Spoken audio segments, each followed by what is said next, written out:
Millions of tourists visit Niagara each year. Today, a conference is being held to ensure that more of them experience it on top of one of these. This session today is called Connecting the Dots for Cycling Tourism. It's really bringing urban and rural together. So my dream is that Wainfleet gets as much ink on this tourism product as Niagara Falls and Niagara-on-the-Lake, because that cyclist wants to ride in Wainfleet. There's not a lot of cars, they're by the water, they want to go to Port Colborne, the South Coast. That's what I want to make sure that they value themselves enough to get in the game with us. I want it to be a regional product.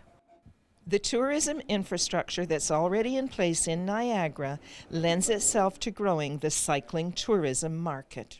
Last year was our launch year, and it was kind of a soft launch where we wanted to organically have a few different clients try it out, iron out the kinks, but the word's gotten out that the people who did it the first year loved it, and word of mouth is great, so there's all sorts of people across the US and Canada saying, whoa, we've had this great bike experience in Niagara, we ate, we drank, we cycled, we saw the scenery.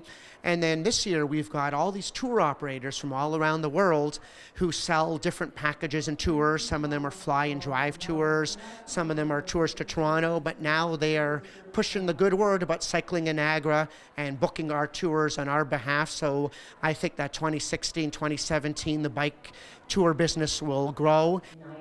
Having spectacular bike tours is one thing, but safety is also an important consideration. The Niagara region has several communities that have been given a Bicycle Friendly Communities Award by our organization, the Share the Road Cycling Coalition.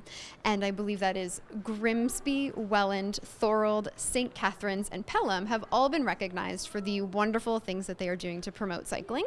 And we're very hopeful that the other municipalities within the region will be applying to our program in the very near future. Well, it sounds like we are going from the idea to the action. I would certainly say so, especially over the last 5 years in Niagara, but across Ontario, we're really seeing more people take to their bikes. That's because municipalities are stepping up and building communities where people want to bike. But I also think that there's just a general excitement that's really starting to take hold in Ontario about cycling, and it's something that people want to do. Dave Teslevich, former mayor of Madison, Wisconsin, was today's keynote speaker. He talked about his experience promoting cycling there. Madison became, over the course of the last few years, one of the 5 best cycling communities in the States.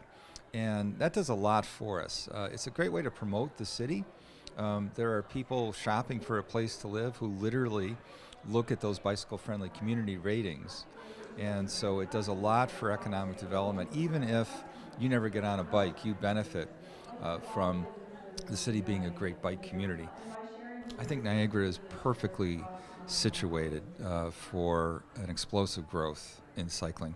You've got the right topography, relatively flat, easy to bike. You've got a great roadway network. You've got a great trail system, one of the finest I've ever seen.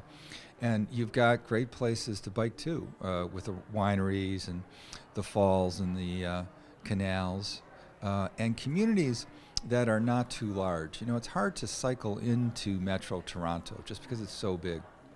But you've got so many communities here that are of a manageable size that you can get in and out of and feel safe.